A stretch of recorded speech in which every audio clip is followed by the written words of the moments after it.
Olá, eu sou a professora Gabriela e na aula de hoje nós vamos tratar sobre o tema das demonstrações contábeis. Nós vamos falar sobre o balanço patrimonial, a demonstração do resultado de exercício, a DOAR, a antiga DOAR, a DFC, demonstração do fluxo de caixa e as notas explicativas. Vamos lá?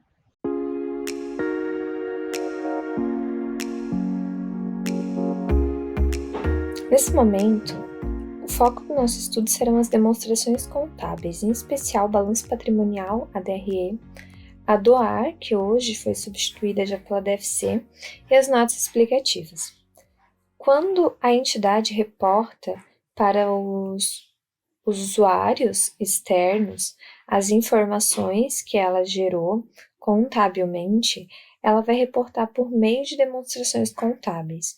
As demonstrações são basicamente um compilado de informações, cada qual com um objetivo específico, para direcionar a atenção do usuário para pontos da entidade que são pertinentes para aquela decisão que ele vai tomar. Então, é importante compreender qual que é a utilidade, qual que é a função de cada demonstração, quais informações cada demonstração trazem para o usuário externo, para que o usuário saiba aonde direcionar o olhar. Inicialmente, a gente precisa fazer um comparativo das legislações vigentes, né? Qual que é pertinente para cada tipo de entidade, tá bom? Então, assim, a gente tem o CPC 26, que é o Comitê de Pronunciamento Contábil 26, que é a norma base. E nós temos a Lei 6.404 de 76, que ela sofreu algumas alterações recentemente. A Lei 6.404 de 76 traz um rol de demonstrações contábeis. O CPC 26 traz um rol um pouco diferente de demonstrações que a entidade é obrigada a apresentar no encerramento do balanço, né? Então, como exemplo, a companhia aberta, segundo a Lei 6.404 de 76, ela é obrigada a apresentar o balanço patrimonial, a DRE, demonstração do resultado do exercício, a DLPA, demonstração dos lucros e prejuízos acumulados, a DFC, demonstração dos fluxos de caixa, e a DVA, demonstração do valor adicionado. Companhia aberta, como assim? Companhia aberta é aquela que tem as ações abertas lá na Bolsa de Valores, que os investidores eles podem comprar livremente. Companhia fechada. A companhia fechada, ela é muito similar. A diferença é que a DFC, ela, pela Lei 6.404/76, a DFC, no caso da companhia fechada, ela só vai precisar apresentar se o patrimônio líquido dessa companhia fechada for superior a 2 milhões. Se for inferior a 2 milhões, ela está dispensada da apresentação da DFC, demonstração dos fluxos de caixa. E a companhia fechada também está dispensada, segundo a Lei 6.404/76, da apresentação da demonstração do valor adicionado, tá? E o CPC 26, ele já traz um rol um pouco mais completo, né? Para o CPC 26, ambas as companhias precisam apresentar balanço patrimonial, DRE, a DRA, que ela é como se fosse uma complementação da DRE, a demonstração das mutações do patrimônio líquido no lugar da DLPA, porque a DLPA, ela é um pouco mais restrita, né? Ela aparece na Lei 6.404/76, mas ela é um pouco mais restrita. A DMPL, ela já tem um rol um pouco mais abrangente, tá? Então, ela tem todas as informações da DLPA e um pouco mais de informações. Por isso, o CPC 26, ele traz a DMPL, não traz a DLPA. A DFC, a demonstração dos fluxos de caixa, e a demonstração do valor adicionado. Essa demonstração do valor adicionado, pessoal, a gente vai ver mais para frente, ela é uma demonstração muito importante. Por quê? Porque ela vai indicar como a entidade ela direciona o dinheiro dela. O balanço patrimonial, ele dá uma posição estática do patrimônio em si da entidade. A DRE, ela dá uma posição mais dinâmica, mais relacionada a desempenho. A DRA, ela complementa a DRE. Existem resultados que só aparecem, por exemplo, na DRA, porque não fazem parte do resultado propriamente dito da entidade. Então, na demonstração do resultado abrangente, ela abrange outras receitas que não estão inclusas na DRE. A DMPL, ela mostra como o patrimônio líquido da entidade vem evoluindo ao longo do tempo, como as contas estão aumentando o valor ou estão reduzindo o valor. A DFC, ela dá uma perspectiva mais de fluxo de caixa mesmo, ela é até elaborada pelo regime de caixa não de competência. E a DVA, ela dá uma visão de como a entidade está distribuindo o valor que ela agrega, como ela distribui para a sociedade, como ela distribui para os trabalhadores, na compra de insumos, enfim. Aqui é uma estrutura básica de um balanço patrimonial. Então, o balanço patrimonial, ele vai ter o lado direito e o lado esquerdo dele. O lado esquerdo dele vai vir o ativo, né? O ativo, ele vai ser segregado em circulante e não circulante. O circulante, ele é basicamente tudo que vai se realizar até o término do exercício social subsequente, até 12 meses depois do término do balanço atual, né? E o não circulante, ele vai ser segregado em realizável a longo prazo, né, investimentos, imobilizado e intangível, tá? Investimentos são realmente investimentos da entidade que ela faz em outras entidades, em outras empresas, enfim. O imobilizado é tudo aquilo que ela tem de ativo de longo prazo, né? Por exemplo, um terreno, um imóvel, um automóvel. O intangível é aquilo que ela tem, que não tem forma física, mas aquilo tem valor para a entidade, como uma marca, uma patente, né? E as contas retificadoras, que elas sempre vão reduzir o valor daquela conta. Por exemplo, amortização reduz o valor de um intangível, tá? Amortização é uma conta retificadora. Depreciação reduz o valor do imobilizado. O imobilizado, ele não se mantém com o mesmo valor por muito tempo, né? Esse valor, ele vai ser um pouco reduzido ao longo do tempo por causa do desgaste natural desse imobilizado. E como que ele é reconhecido na contabilidade? É importante reconhecer? Sim, é importante reconhecer esse desgaste natural. E ele é reconhecido por meio dessa depreciação, tá? No lado direito do balanço patrimonial, o balanço vai apresentar o passivo, vai apresentar as obrigações da entidade, que é segregada em passivo e patrimônio líquido. O passivo vai representar as obrigações da entidade para com terceiros, para com fornecedores, governo, funcionários. E o patrimônio líquido vai apresentar as obrigações da entidade para com os sócios, para com a entidade em si, tá? Então, vai apresentar o capital social da entidade, o quanto sócios ainda não integralizaram, mas se comprometeram a integralizar, as reservas de capital, as reservas de lucro. Então, o balanço patrimonial é basicamente isso. Ele representa uma posição estática do patrimônio da entidade. Se você olhar um balanço patrimonial emitido em 31 de 12 do ano X2, por exemplo, ele vai dar a posição da entidade naquele momento, é uma posição estática, tá? Lembrando que ativo, passivo e PL são contas patrimoniais, não são contas de resultado. Então, no balanço patrimonial não vai aparecer as contas de resultado, que são receitas e despesas. O lado direito do ativo, o lado direito do balanço, ele sempre vai ter que ser igual ao lado esquerdo do balanço. A professora mesmo não está fechando, o meu balanço patrimonial não está fechando, o lado direito não está igual ao lado esquerdo. O que pode estar acontecendo? Você pode não ter zerado ainda as contas de resultado, ou seja, não ter apurado o resultado do exercício.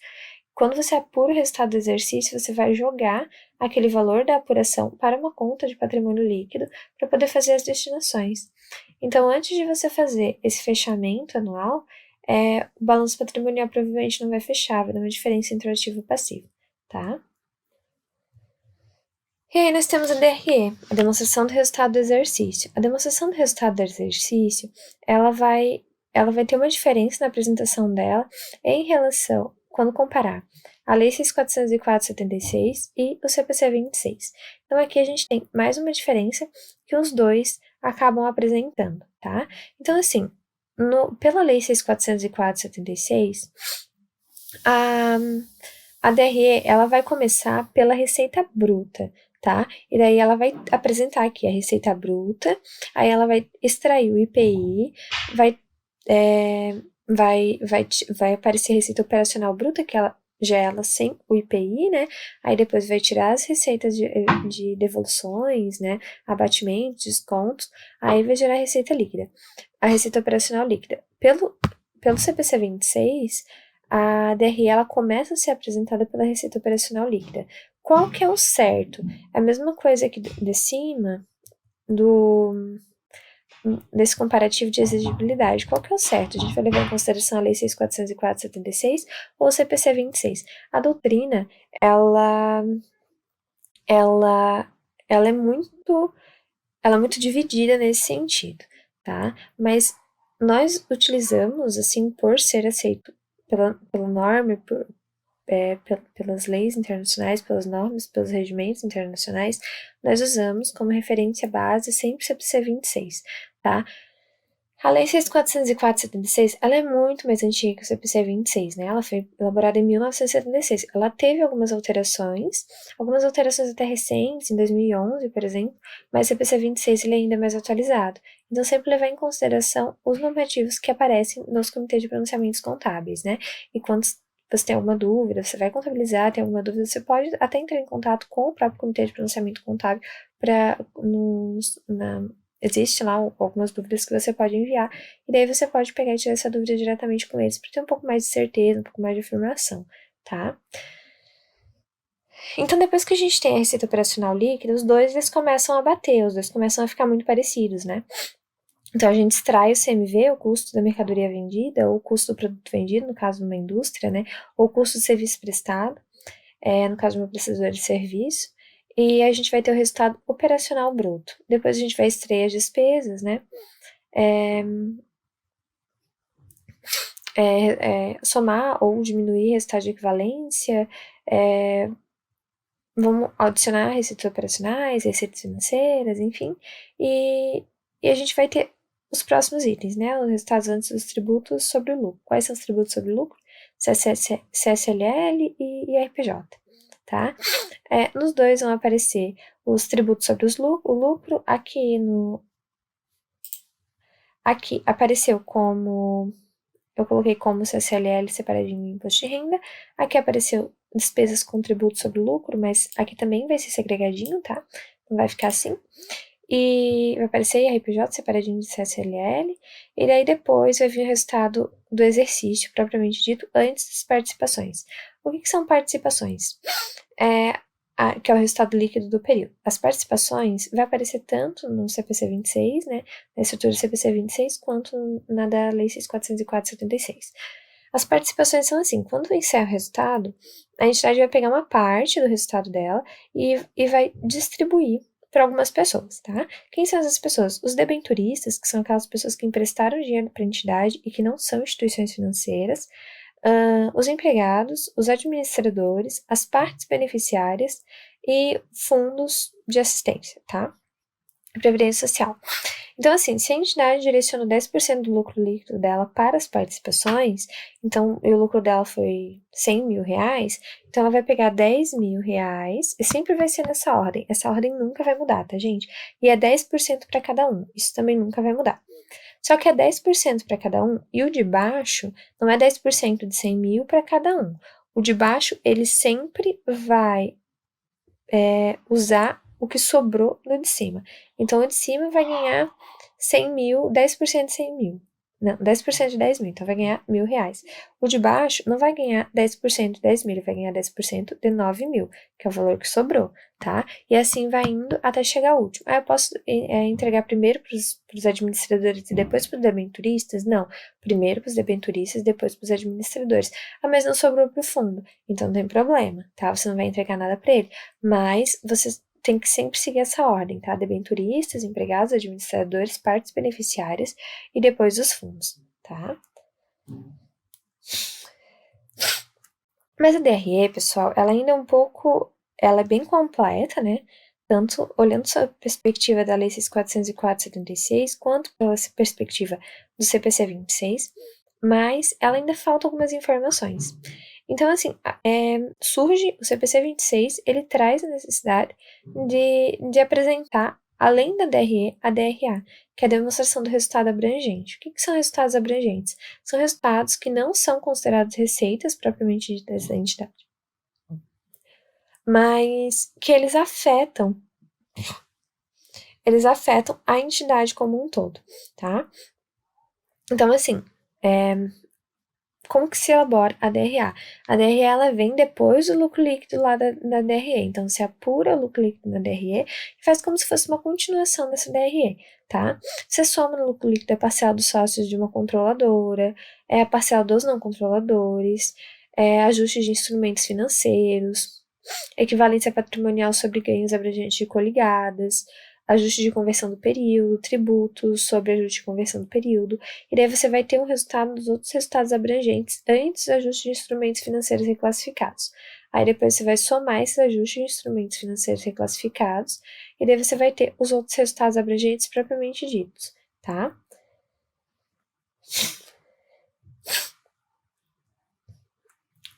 Depois você vai somar a parcela dos sócios da controladora e a parcela dos não controladores, então você vai ter o resultado abrangente total. A DRA é muito importante para entidades que fazem investimentos, que têm investimentos nela. Existem empresas controladoras ou coligadas que fazem investimento nela, então assim, ela é muito importante para abranger todo esse resultado que foi de transações entre essas empresas, tá? Que não vão constar na DRE, mas vão constar na DRA, tá bom? Porque não são receitas propriamente ditas da entidade, são outros resultados abrangentes, são coisas à parte de receita, mas elas também estão agregando lá no resultado. Então, é importante a gente evidenciar para o usuário da demonstração, para que ele tenha ciência do que está aparecendo ali na demonstração dele, do que não está, e como que está de fato o patrimônio, o resultado, o desempenho daquela entidade que ele está avaliando, tá? Notas explicativas. O que são as notas explicativas? As notas explicativas, elas são complementos às demonstrações contábeis. A demonstração, ela não vem pronta e acabada. Então, assim, quando você pega, por exemplo, vamos voltar aqui, a DRE. Às vezes você vai pegar ela e você não sabe por que tá faltando alguma coisa, ou por que foi pago um juro X, teve uma despesa financeira X, você não sabe daquilo. Às vezes vem aqui um resultado negativo de equivalência patrimonial, você não sabe de onde que veio, né? Porque aqui vai estar só em números. Então, quando você elabora para o usuário externo, ele não está ali dentro da tua entidade o tempo inteiro. Ele não sabe o que está acontecendo, né? Ele não tem noção de quais as relações que a tua entidade tem com terceiros, se aconteceu algum incidente que fez com que tivesse uma perda um pouco mais alta no patrimônio da entidade em si, por que os ativos foram desvalorizados naquele dado período, ele não sabe disso. Então, com números, só através de números, sem as informações adicionais, fica muito difícil para o usuário fazer uma avaliação da entidade, tá? Então, assim, a norma, tanto a lei quanto a norma, eles pedem para adicionar algo nessas demonstrações para que fique mais claro para o usuário, quando ele vai interpretar uma demonstração contábil, para que fique mais claro para ele o que ele está tratando, tá? Se a entidade ela teve uma perda de resultado, ou teve um resultado inferior, porque um ativo dela depreciou mais que o normal, ou está acelerando a depreciação de um ativo, por que está acelerando essa depreciação do ativo, se teve uma perda decorrente de uma enchente, de um desastre natural, entendeu? E aquilo não é uma coisa que vai ser recorrente, né? Então, às vezes, a entidade ela teve um resultado negativo, não porque ela teve um desempenho ruim, mas ela teve um resultado negativo porque algum fator interveniente acabou acontecendo e o usuário precisa saber disso. E ele não pode ficar ligando para a entidade o tempo inteiro para perguntar. Então, a entidade ela vai divulgar em anexo às demonstrações dela, né, um campo chamado notas explicativas. As notas explicativas, elas vão elas vão evidenciar a base das demonstrações contábeis, então, e das políticas, né, que foram utilizadas. Então, quais são os critérios de depreciação, quais são os critérios de amortização, quais são as taxas de juros que foram aplicadas no financiamento, no empréstimo, enfim. Ela vai divulgar, por exemplo, se a entidade, o CPC 26, ele pede para elaborar a DRA. Aí a entidade não elaborou a DRA, e então ela vai explicar nas notas explicativas por que ela não elaborou a DRA, tá? Informações adicionais, por exemplo, aconteceu uma enchente, a entidade, ela tem um processo judicial que tem uma possibilidade de ela perder, mas ainda não é algo provável, não tem estimativa concreta para se criar uma provisão, né? Então ela vai divulgar lá em notas explicativas para o usuário saber que tem essa possibilidade, mas que ainda é algo um pouco mais remoto, tá? A entidade, ela sempre vai elaborar as demonstrações dela, sempre pensando que ela é no princípio da continuidade, que ela vai continuar, ela vai perdurar a longo prazo, tá? A entidade, ela vai viver. Se por algum motivo ela esteja com algum pensamento de que ela vai fechar, que ela vai encerrar as atividades, que ela não vai mais conseguir dar continuidade nas atividades, ela vai divulgar isso também em notas explicativas, tá? Para o usuário saber do que pode estar acontecendo, tá bom?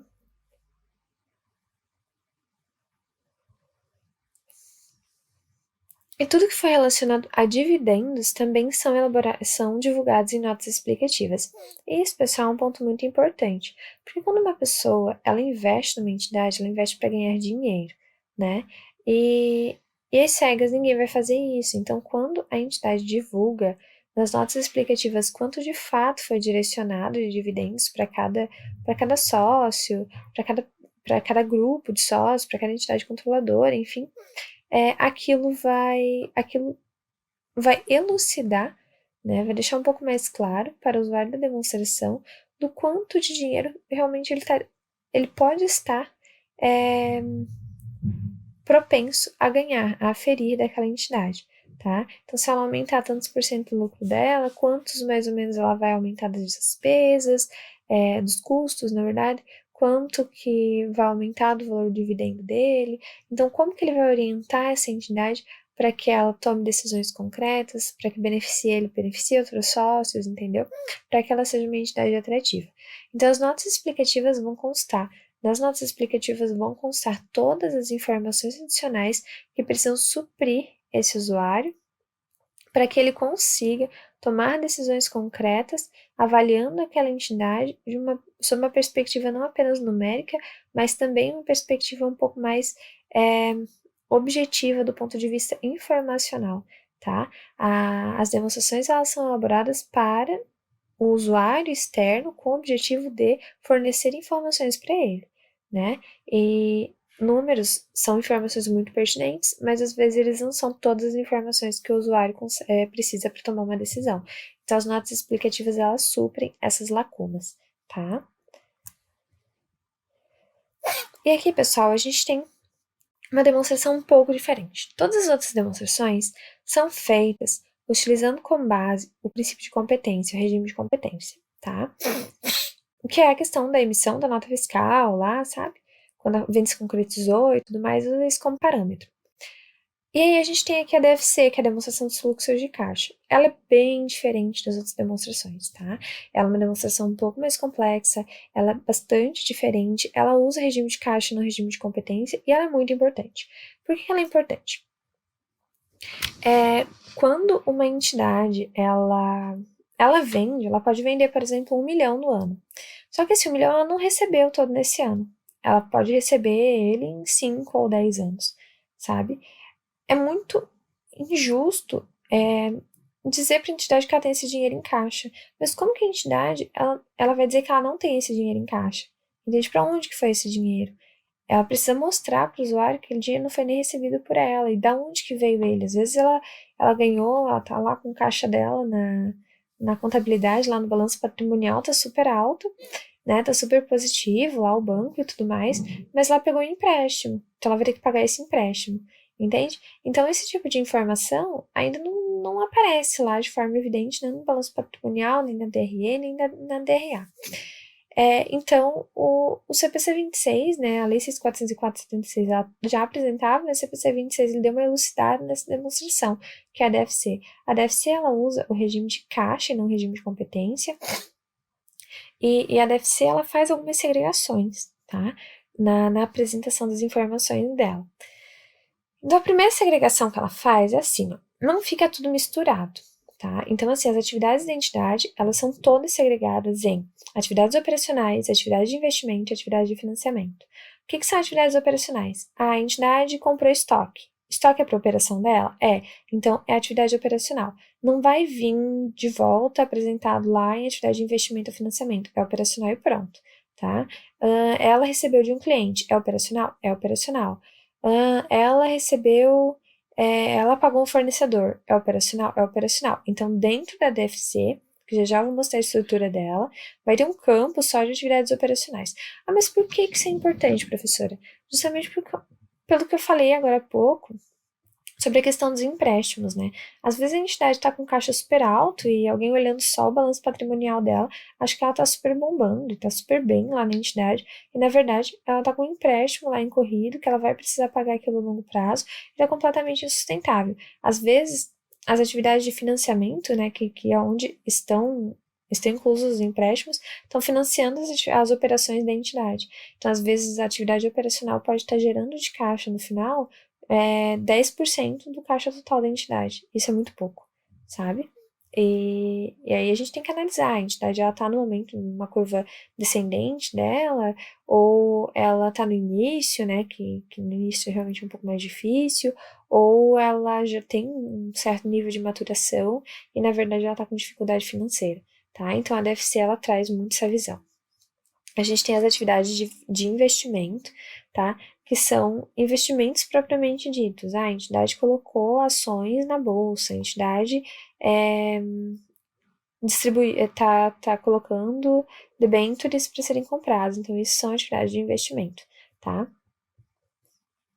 Ou ela investiu em uma outra entidade, também é atividade de investimento. E nós temos as atividades de financiamento.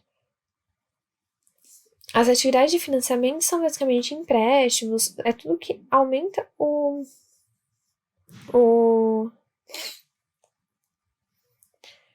endividamento da entidade em si, tá? O capital de terceiros na entidade. Então, empréstimos, refinanciamentos e coisas assim, financiamentos em si. Então, são atividades de financiamento, tá? Aumenta o endividamento da entidade. Então, o que vai entrar nas atividades operacionais, tá?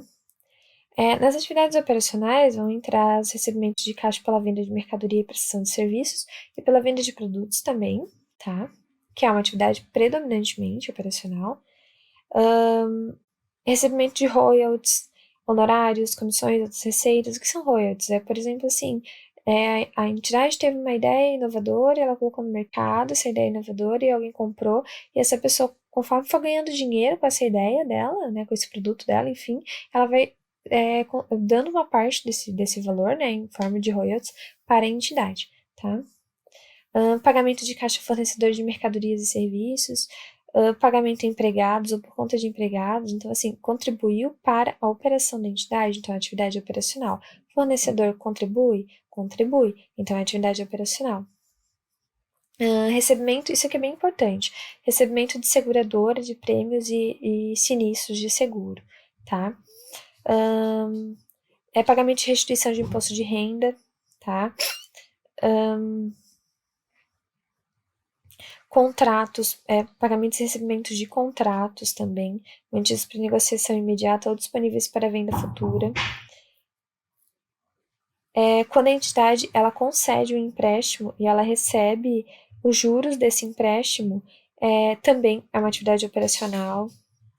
Os juros do empréstimo, tá? A amortização, não. A amortização vai ser uma entrada decorrente de atividade de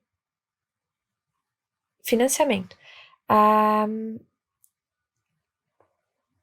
Os juros são atividades operacionais, tá? O pagamento de tributos, os tributos eles acontecem, eles são incorridos, porque a entidade está em operação, né? Então, eles vão ser atividades operacionais.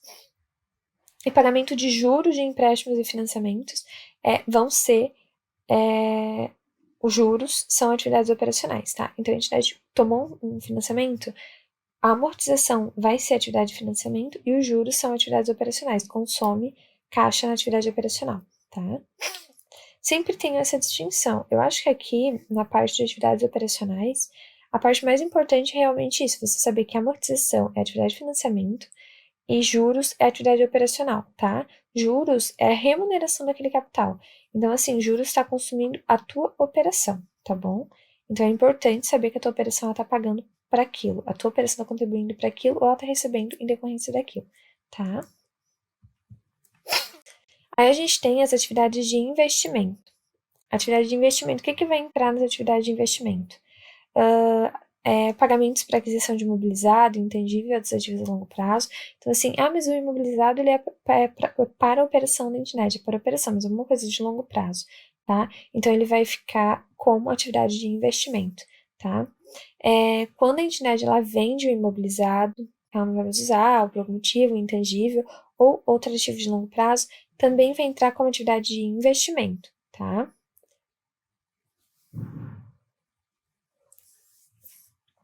Pagamento e recebimento para aquisição ou venda de instrumentos patrimoniais ou instrumentos de dívida em outras entidades e participações em joint ventures, tá? Então, isso também vai ser atividade de investimento. Adiantamento em caixa e empréstimos feitos a terceiros também vai ser atividade de investimento. Então, tipo, emprestou dinheiro para alguém, tudo mais, atividade de investimento, tá?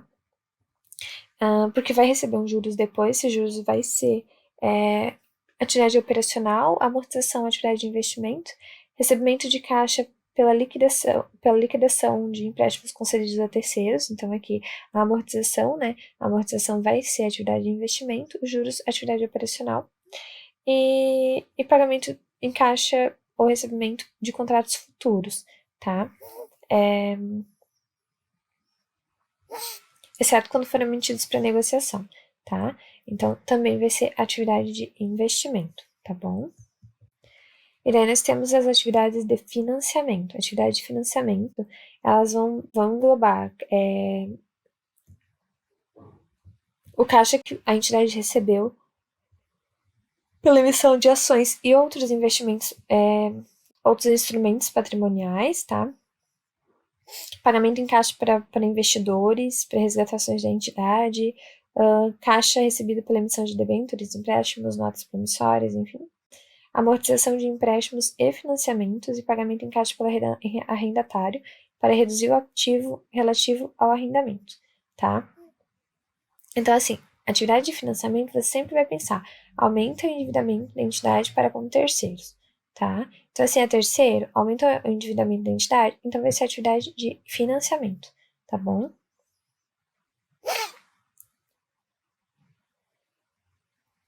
Aqui, pessoal, os pontos, aqui, basicamente, o ponto mais importante é saber distinguir essas atividades operacionais das atividades de investimento, das atividades de financiamento, tá? É muito importante saber distinguir que uma coisa é uma coisa, outra coisa, tá bom? Por quê? Porque é muito, para o usuário, ele precisa de fato, quando ele olha lá a DFC dele, daqui a pouquinho eu já vou mostrar como que é a estrutura de uma DFC, ele olha aquela DFC, ele tem que saber se aquela entidade, ela está se mantendo por investimento, ela está se mantendo por financiamento, ou ela está se mantendo por atividades operacionais. Ele também vê o potencial dessa entidade em meio a isso, né? Às vezes, a operação da entidade, ela está maravilhosa. Ela está mantendo toda a entidade. Só que a entidade ela está limitada naquela operação, ela não consegue aumentar e ela tem potencial para isso. Se ela aumentar a operação dela, se ela investir um pouco mais, ela vai conseguir deslanchar aquilo, vai aumentar o lucro dela, vai aumentar a geração de caixa dela. E o que o usuário olhando isso ele vai ver? Ele vai ver assim, poxa, essa entidade ela tem potencial de crescimento. Então, se eu emprestar dinheiro, ou se essa entidade pegar dinheiro com uma instituição financeira emprestada, pode ser que esse dinheiro dele vai conseguir calcular isso, né? Qual que é a taxa de juros que vai ser aplicada, qual que é a rentabilidade desse investimento que vai gerar, entendeu? Então, quanto vai aumentar de lucro? Às vezes vai aumentar 50% lucro e ela vai pagar 10% de juros. entendeu? Então, assim, ela tem um lucro efetivo de 40%, né? Assim, aproximadamente 40%, olhando por cima. Então, para a entidade, para o usuário, é muito importante ele saber isso, tá? Ele vai conseguir saber o potencial dessa entidade de crescimento. Da mesma forma, às vezes uma entidade está estacionada, o crescimento dela ele já estacionou, né? Não tem mais para onde crescer, a menos que ela coloque um produto novo no mercado ou ela faça alguma coisa muito, muito inovadora. Então, o usuário ele também vai ver isso e ele vai ver assim, se essa entidade ela pegar um empréstimo, um financiamento, alguma coisa para aumentar o endividamento dela agora, não vai aumentar a operação dela, né? Se ela continuar com esse mesmo produto. Então, ela precisa de um momento de reinvenção, tá?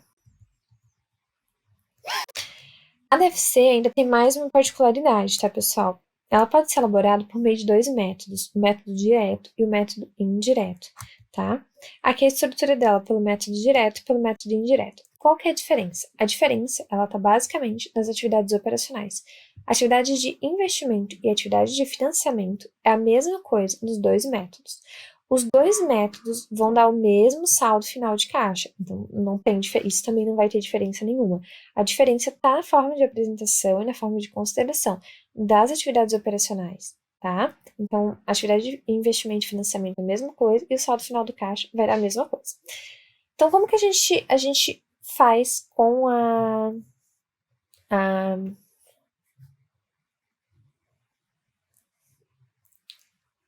DFC?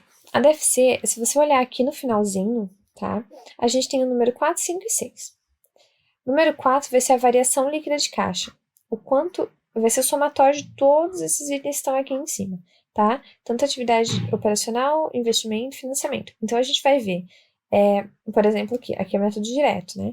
Então, quanto foi recebido de cliente esse ano?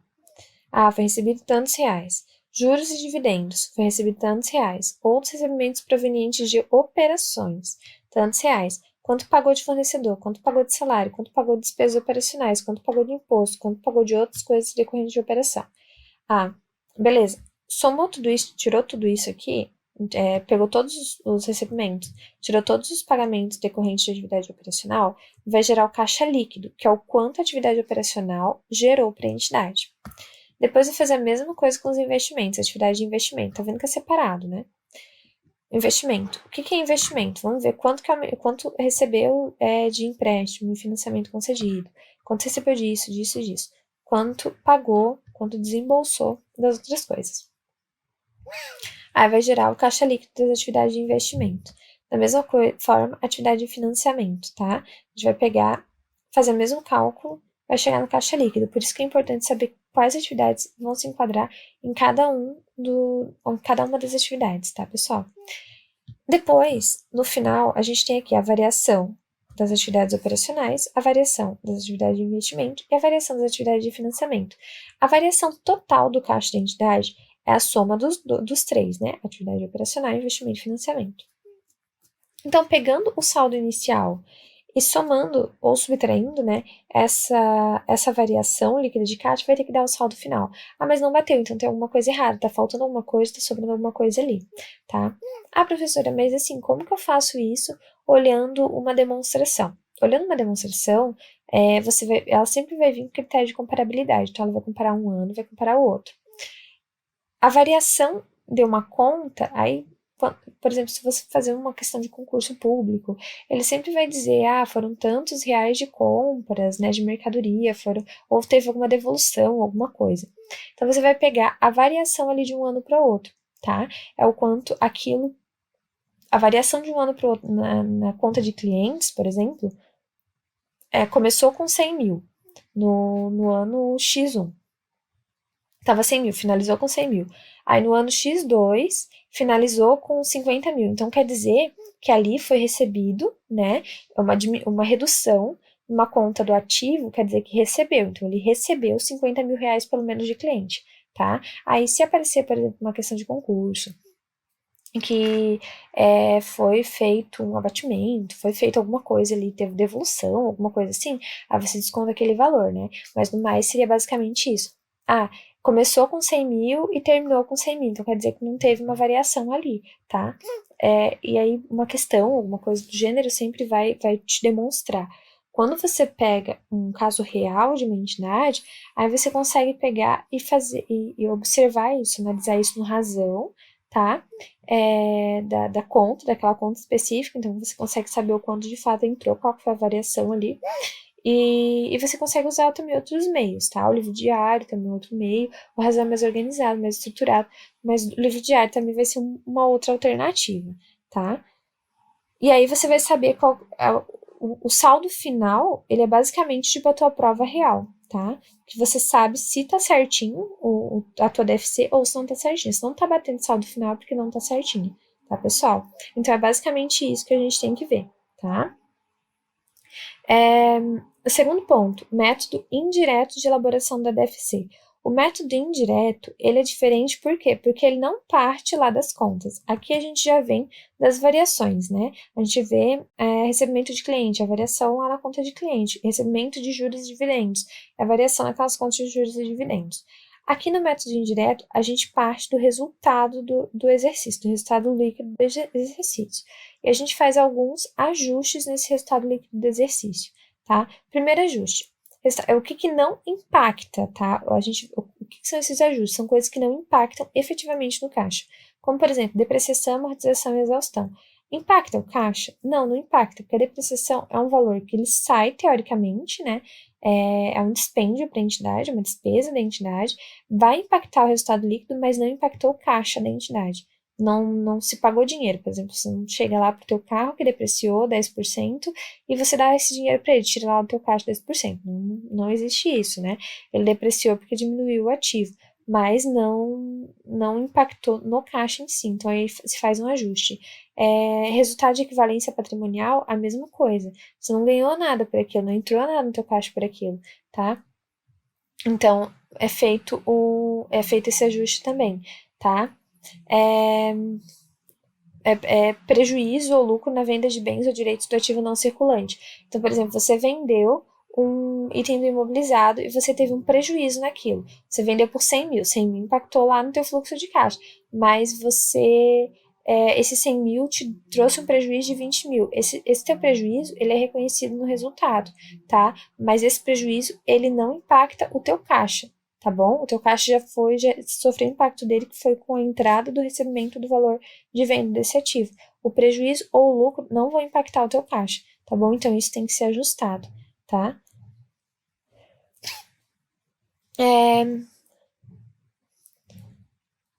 Aí, tu também vai fazer o ajuste dos ativos e passivos ligados a atividades operacionais. Então, assim, reduziu contas do ativo circulante ou do não circulante, exceto disponível. Se reduziu uma conta do ativo, então você vai somar esse valor, tá? Reduções de conta do ativo quer dizer que teve um recebimento, tá bom? Aumentou a conta do ativo, quer dizer que teve um dispêndio, tá? Então, assim, aumentou a conta de estoque. Então, quer dizer, teoricamente, que você tirou do caixa para comprar estoque, tá bom? É a mesma coisa que você faz com o passivo. Aí você chega no caixa líquido das atividades operacionais. Atividade de investimento e atividade de financiamento é a mesma coisa, tá? Só as atividades operacionais, que quando usa o método indireto, aí você tem essa particularidade. Qual método que tem que usar? O próprio Comitê de Pronunciamento Contábil, ele fala que é diferente um dos dois, mas se você optar por fazer pelo método direto, você pode colocar como forma complementar o método indireto também. Cada qual vai apresentar informações diferentes para a entidade, para o usuário da entidade, tá bom? Mas é bem importante, assim, a gente saber como elaborar das duas formas, porque deve ser uma demonstração que ela é muito usada, ela é muito abordada. Hoje, depois dessa convergência das normas internacionais, a DFC ela ficou um pouco mais acessível, as pessoas elas procuram mais essa demonstração, né? Então, assim, é bem importante ter consciência de como que ela é elaborada, de como ela é estruturada, de quais contas pertencem a ela, de quais contas não fazem parte, de quais contas pertencem a cada fluxo e de quais os métodos de elaboração dela, tá? Eu recomendo, pessoal, eu recomendo fortemente a leitura do CPC 26, né, que é o CPC que aborda as demonstrações contábeis, da Lei da Sociedade de Operações, a Lei 6.404/76 e A DFC, por ser uma demonstração muito, muito, muito importante, ela tem um CPC próprio, que é o CPC 03. Então, eu recomendo também fortemente a leitura do CPC 03. No CPC 03, vocês vão encontrar de forma minuciosa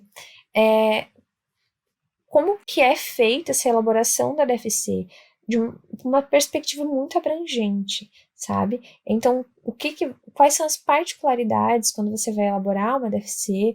Eu recomendo também entrar no site da Comissão de Valores Imobiliários, né?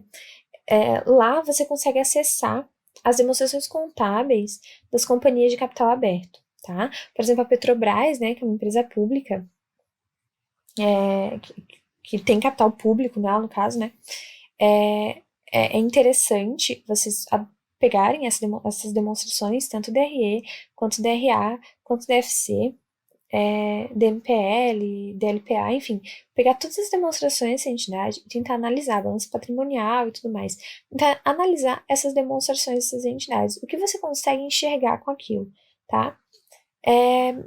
E vocês vão ter acesso também às notas explicativas. Então, olhando isso, né, olhando o factível, não só a teoria, mas também olhando como que aquilo é aplicado na prática numa entidade tão grande, um porte tão grande, você consegue ter uma noção de como aplicar a teoria no teu dia a dia, tá? Então, eu recomendo fortemente a leitura dos comitês de pronunciamentos contábeis e recomendo fortemente a fazer essa busca mesmo no site da Comissão de Valores Imobiliários de demonstrações contábeis de entidades que vocês se interessem. Existem várias e várias entidades lá, todas as companhias de capital aberto, elas ficam com as demonstrações disponíveis lá para consulta, entidades sem fins lucrativos também, tá? Entidades públicas, assim como prefeituras, né, câmaras de vereadores, deputados, também possuem, tá? Legislativo, judiciário, executivo, também possuem. Só que se você for pegar uma demonstração deles, ela é bem diferente da iniciativa privada, tá? Então, eu recomendo entrar mesmo no site do CVM e procurar lá, pegar uma entidade e olhar as demonstrações e ver até que ponto você consegue analisar com essas informações uma demonstração de uma entidade, tá bom? A prática leva à perfeição, né? Então, assim, a primeiro momento é bem comum você olhar uma demonstração e aquilo parecer super confuso. Então, vai lá nas notas explicativas, dá uma lida nas notas explicativas, ver como que eles formulam, o que eles entendem por ser importante, porque o bacana é que a gente, quando vai pegar uma demonstração de uma entidade, nós somos completamente leigos, a gente não conhece aquela entidade a fundo, a gente não sabe o que está acontecendo dentro dela. Então a gente olha lá o balanço patrimonial e fala, tá bom isso, tá legal isso, podia melhorar isso. Aí a gente olha a DRE e a gente vê que já é uma coisa completamente diferente. A gente olha a DFC e vê que é uma outra coisa completamente diferente, depois vai olhar as notas explicativas e ver, poxa, é por isso que isso está acontecendo, é por isso que isso está acontecendo, tá? Então é bem importante, assim, fazer esse tipo de prática de vez em quando, porque a gente consegue entender um pouco melhor como está o mercado, como que as entidades elas estão trabalhando e como que a gente pode aplicar os conceitos que a gente aprende nas aulas, tá? Então é basicamente isso na aula de hoje, espero que tenha gostado. Conte sempre comigo e qualquer dúvida, conte comigo e até a próxima. Na aula de hoje, nós vimos a primeira parte das demonstrações contábeis, as demonstrações bases que o usuário utiliza para extrair informações sobre uma entidade. Nós vimos sobre o balanço patrimonial, que apresenta a estrutura patrimonial da entidade. Nós vimos também sobre a demonstração de resultado de exercício, que apresenta o desempenho financeiro da entidade.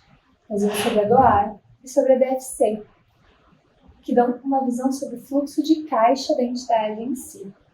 Nós vimos também sobre as notas explicativas, que elas trazem e evidenciam todo o processo de formação das demonstrações contábeis, elucidando por que foram usados alguns critérios de reconhecimento ou outros, os critérios de depreciação, os critérios de amortização dos ativos, as taxas de juros que foram aplicadas no reconhecimento dos passivos, enfim. Nós vimos vários e vários itens relacionados às demonstrações contábeis. Eu recomendo a leitura dos comitês de pronunciamentos contábeis que estão evidenciados no nosso material didático, principalmente os relativos às demonstrações em si, tá? Muito obrigada pela atenção e até a próxima.